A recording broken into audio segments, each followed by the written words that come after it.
So this morning, one of the reasons why we are here is because of the renowned report, the Women's Report that we do annually. And our chair, I'll talk a little bit about that a little bit later, will talk to some of the issues that are found in that report. We'll allow you to have a question and answer session with us, and any questions of clarity, inputs that you'd like to make as participants of this morning's proceedings, and we'll have closing remarks. We hope to keep you here until 12, I'm joking.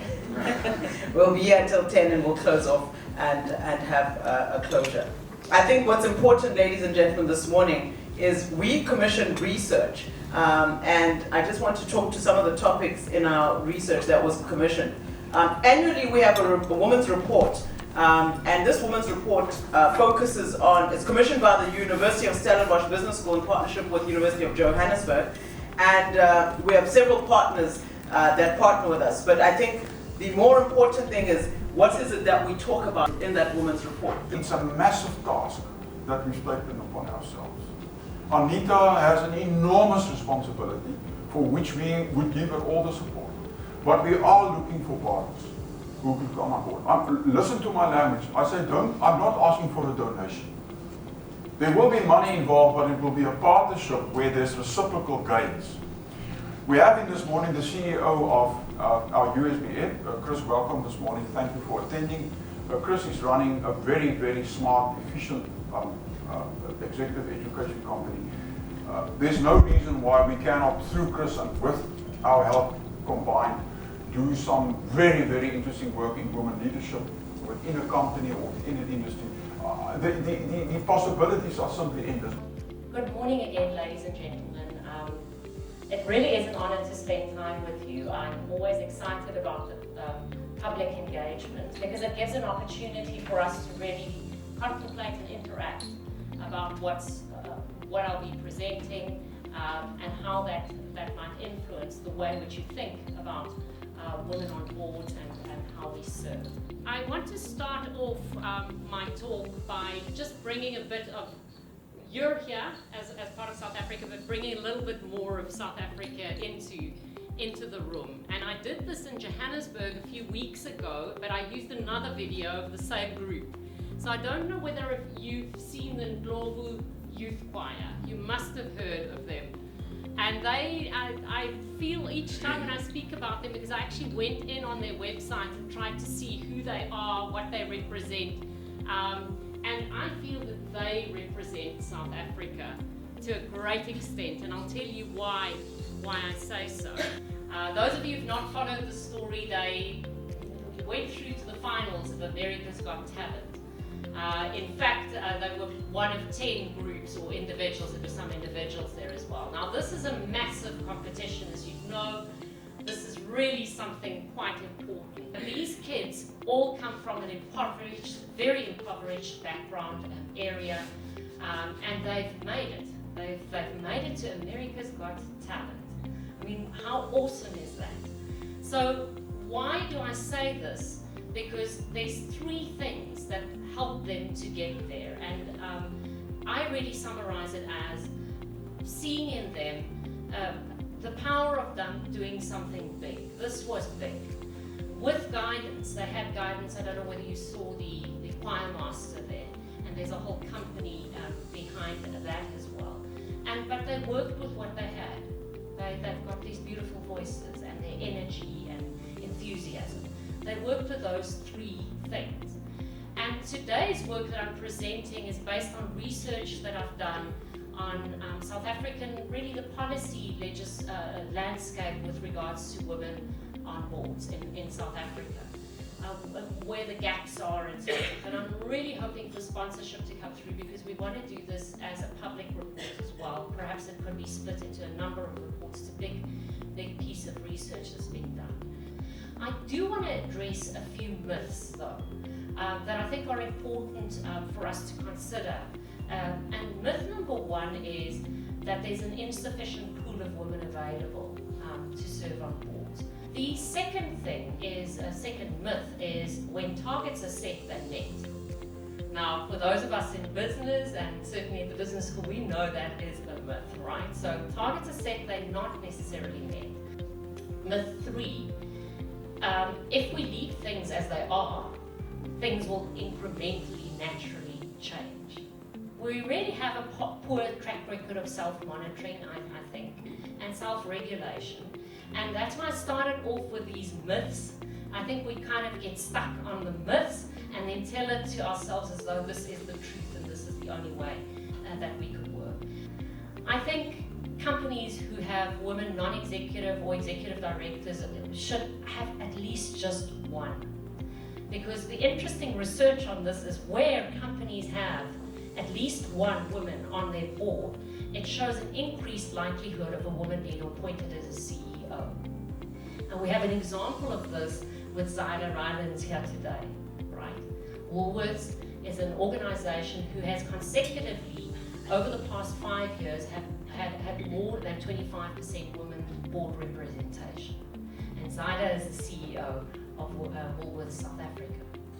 So if we want to see women moving into CEO roles, we have to start involving them in board committees and on boards.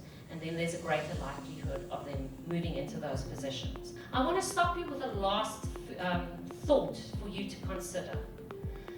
The issue of wanting to make out a business case for women on boards is a nonsensical question to start off with. And I'm saying this because if you think about, yes, I want to say I must bring more women on boards because the company's performance will then increase. This business case type idea. It is the right thing to do to have more women on boards. It is not about a woman's going to serve on your board and therefore there'll be greater performance, because you don't do the same with men. Are you busy making out a business case to say, why should we have men on our board? No, you're not making out that business case. So I think what is important is you have to have competent directors that obviously fulfill their role to bring a company to fulfill its mandate, profit, and all of the other aspects that a company needs to chase.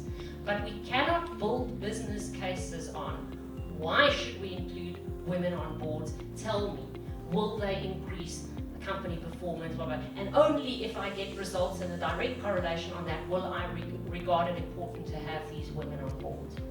I think that is a nonsensical argument to start off with. So be mindful of what you're asking when you ask that. My name is Tembagazi Mcinziba. I came today to the breakfast because I felt strongly that it talks to me, because the topic was breakfast on women and work. What stood out for me this morning is that most of the challenges that we're going through as women are similar, though unique. Yeah, but what stood out the most for me was the fact that we are beyond when it comes especially to the issue of race and women on boards. We're beyond the compliance. So we need to stop the talking now. I think it's more time to action. My name is Jessie Hurst. I'm currently a MBA student at the University of Stellenbosch Business School. And I was very privileged to be able to attend this event this morning, which focused specifically on gender equality and women participation on the board of companies in South Africa. And what was very interesting for me about this event and the attendees who spoke here today was the magnitude of the work that is currently underway looking at this very real social issue in our country. And I was encouraged by the fact that these conversations are happening, and they're happening at the right levels, not only in academia, but they're also happening in the organizations that can have a real impact in South Africa. I was very fortunate to be able to listen to Zyda share her story and her journey of how she has made it all the way to the CEO of Woolworths South Africa. And I had posed a question to Zyda asking her what else we can do in organizations to make sure that we truly encourage women to step up and to be able to participate as leaders in the South African economy. The feedback was very encouraging, both from Zaida and from Professor Piet Nordier, in the sense that they emphasized that not only is it the responsibility of the women to step up, but also the responsibility of the organizations and the leaders in those organizations to create the space to enable that change. And with that feedback, I was deeply encouraged and motivated to take that on board in my own journey as a leader, as a future leader, and definitely as a woman to be able to represent on the board one day. Thank you so much for joining us today. Something that I learned most probably from my parents, I can't really remember where I learned this, is in life you always ask the best people that you can possibly find to help you out with stuff. So you target the best people. The worst that can happen to you is that they can just say no. And when I reached out to you, I was just so holding thumbs that you agreed to be here with us today. So thank you very much for agreeing to serve on this panel. I want to start off by a question about your beginnings, right? As an article clerk, and now you head up one of the most respected brands in retail. What should women know about choices and opportunities in moving up and preparation for board level? Firstly, thank you for the invitation. I really wish my voice was stronger, because those who work with me know that it's really strong. I am just suffering with a little bit of laryngitis, but hopefully this mic will help me. But I wanted to be here, so I'm pleased I made it. I think that your desire to have a future that is different to what you had grown up in was the key motivator for me. And Professor Nonye, you spoke earlier about the social context that separates men from women. I was sitting here listening to you and thinking, I'm really blessed that my parents were different. And particularly my father. And maybe that was that his first four living kids were all girls. And he finally had a son. He treated us no different. He wanted us all to succeed, and he taught us all the same thing. And I think the biggest teaching that he left me was, without fear or favor, speak your truth, stand for something. So when my father lost his job many moons ago, I think it was my first determination that I never wanted to find myself in a position where you could end up not having anything. And therein started, to be completely honest, the desire to have a job that paid well. And in that, it was going to be a medical professional, a doctor, or a chartered accountant. My choice of school, which was in a township called Johannesburg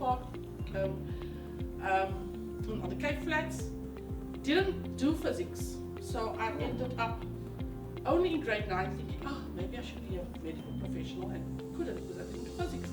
So I chose to be a CA. And I remember sitting in my class in Hanover Park in grade 10, standard 8 then, looking at the University of Cape Town, and nobody in my family had been there before, and telling myself, that is what I would like. That is where I would like to go. The reality is that you go on your journey. And mine was to be steadfast, and mine was to be clear that I, at every point, wanted to transform, and I want to transform fashion business, and I want to make sure that Woolworths lives its purpose. And we did a big piece of work on brand refresh, which was anchored in our purpose. Every business has got a mission, and a little bit outdated now. We wanted to talk about our purpose, and our purpose is the difference that inspires and cares. You can be the difference, live the difference. Whatever teams want to top and tail it with, and that cares about, and you can say what that is, and that's what I want to spend my time doing now. As long as I'm still at Woolworths, deeply associating my life's purpose, which is to make this difference and transform, stand for something, permeate through the organization, and I'm really blessed to work with fabulous people to get that done. Thank you so much, Zaida. Wow. Please, let's give her a round of applause. That was fantastic. I feel like, you know how you get a point across? I mean, the point of diversity is that we are different. How we share the very same point because of the differences that we have is exhibited and expressed differently. And that's the value of diversity. That's the value of allowing people who don't look like you, who don't speak like you into the organization, because I believe she's moved probably all of us here. But she didn't express what she expressed in a manner that someone else would have expressed it. But because of who she is and how she's expressed it, we have been utterly moved. We have come to the end of today's session. And you know, before we close, I'm just going to do a summary, not a summary of what they said, but what I think they said. So you can't grade me on it. But I think that for me, there's some serious things that I can leave with. And I think the one thing that has been said by all the speakers is that you need to believe and support yourself and someone else. I think we can call that executive mentoring, executive, you know, we've got programs that Charles is doing, that Carol will make you pay for, that we at either Institute of Futures and through the different programs that we offer, you can equip yourself as well, but you'll have to probably pay for it as well. But the point is that you have to believe in yourself and do something about getting to the top. Get the experience, but also get the skill. I think the other thing that is fundamental that we've heard today is that you have to support somebody else. You can call it executive mentoring, coaching, other people are studying it, but the point is for you to see a changed, transformed corporate and public sector space, there has to be a level of giving back. And I think that we are not in that space as a country. We're very much in the compliance-driven sector or space. Our minds are someone else is going to take responsibility for it. Ask yourself, how many people are you mentoring? Are you mentoring anybody? Do you even care? No, this is the truth. Because we hear about all of these things at these discussions, but who are you mentoring? Ask yourself, if you're in HR, what type of policies and recruitment policies have you put in place? Are you driving transformation? If you're at executive level, are you the person who's resisting change, right? Or are you the person who's actually advancing the transformational goals of the institution to say, I think we're not doing so well here. I think we're at a point now where the decisions that are taken by leaders are going to form the type of society that we have in the next decade, next 5 decades, next 100 years, and the South Africa that we want to see. So I truly believe that the future is in our hands, and I refuse to watch what is happening, but rather I want to take part in what is happening.